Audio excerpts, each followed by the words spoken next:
Hi everyone, it's Amy Dagerstrom from the Becker County Museum. Welcome to Museum Roadshow. Today we finish our conversation with Gary Thompson, owner of Tri-State Diving. He's going to talk a little bit more about all those interesting things under the water in Becker County. Anybody remember these? Huh? Yeah. When did they stop making them? Maybe the 50s. I can remember, I wasn't drinking, but my dad was drinking one of those at that time. Yeah. Yeah. That one's a grain belt. This one is, this one's Fitzger's. And where's Fitzger's out of? Duluth. That one there. And then I think I got one here. I think this one is the Canadian Ace brand beer. So somebody smuggled that across the border. Must have been during probation. So that one is, like I said, there's other bottles in here if you want to take it at the end. Anybody know? I can tell you what that one is without anything else. Hires, good beer. Yep. And after a while, most of the time, people are going grabbing bottles up, and they're now old. And I don't, if they're not old, I don't pick them up because they're houses for little critters on the bottom too at times. And this one I think is Alexandria Bottling Works, and this bottle is extremely heavy. It probably weighs half again as much as any of these other bottles on here, so that's why that one's kind of unique. There's a lot of, you find a lot of medicine bottles on the bottom of lakes. There's another little medicine bottle up there.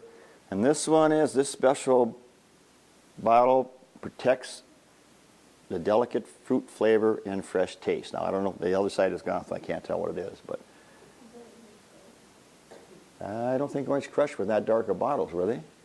I'm not sure. So I got books on bottle collecting and stuff. If it's got a screw on top, you don't even mess with it. It's got to be corked. Now, this one is really unique because of the way, and I did some research on it, because of the way the top is done compared to the other bottle. So that one came out of Leech Lake last winter. Last fall. I found another thing up there I was going to bring in, must weigh about 60 pounds, and even in my newsletter I put out, I'm trying to find somebody that can identify it. And I know somebody's using it for an anchor at the end, but that's not what it was used for. Some of these anchors you find that people use down there over the years for anchors is quite unique. The old irons that I used to put on the stove to warm up, I've got those that people use for irons. I found those on the bottom. Could have brought one of those in today, I guess. But that's some of the unique stuff that we have found as far as that. Now, I've probably got hundreds of old lures. I've got one, for example, that's Chippewa Falls Muskie lure. And inside of it's got a thing that spins right inside of it. And I've had somebody, excuse me, offer me $250 sight unseen for that one. But that's not going. And I don't know, I was thinking, if my kids don't want this, it's probably going to go to a museum someday. And when I get to the point where it's not there, because it is that unique. Over the years, we have found many outboard motors. As a matter of fact, I've got some old Hiawatha motors. I've got some old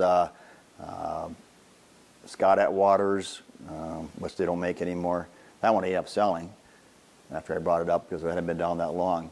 But we've been hired a lot of times to find motors. When you're going finding one, you find there's another one besides the one you found. We found one up on White Earth one time. We were out diving and found one, brought it in, and one of the people that stayed at their campground there had lost it about 5 years before that, so he got his motor back.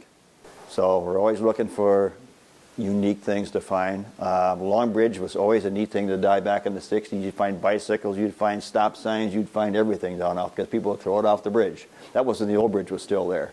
So the new bridge, so I don't know what's off the new bridge. I know a lot of people in spring there because it opens up earlier.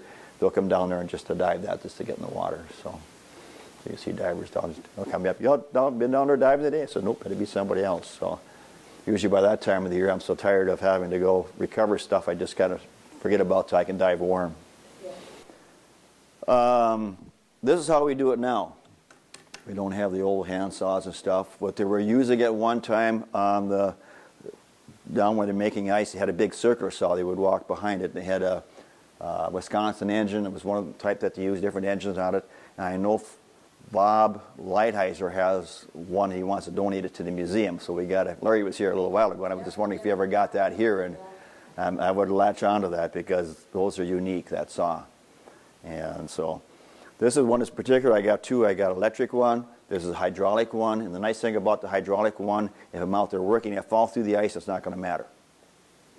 We also use this, I put a shorter bar on it, and I've got to go up this year to the Mississippi River in Bemidji, and I've got to cut a bunch of poles underwater up there. Not poles, but pilings. We were hired, it's been about 12 years ago. You know, Devil's Lake has come up as high as it has. Well, people used to live out, there used to be developments out there where they've had all moved their houses out where the poles are still left there. And one winter, a bunch of guys went out there and kept the tops of the poles out about that high off the ice to take home to use for fence posts. There was no problem with that. The only thing is, you let something exposed. So if a boat's out there fishing and runs into it, the power company's liable. Now, if they ran into a tree, there's no problem. But as soon as they hit that, then the power company hired us. We moved about 100 poles out there. And up here in Bemidji, it's going to be nice because I can cut 10, 15 poles without moving the boat. Up there, you know how far highline poles are, Bart, so you got to climb back up on the boat, go to the next one, go down. So it was 3 days of hard work doing that.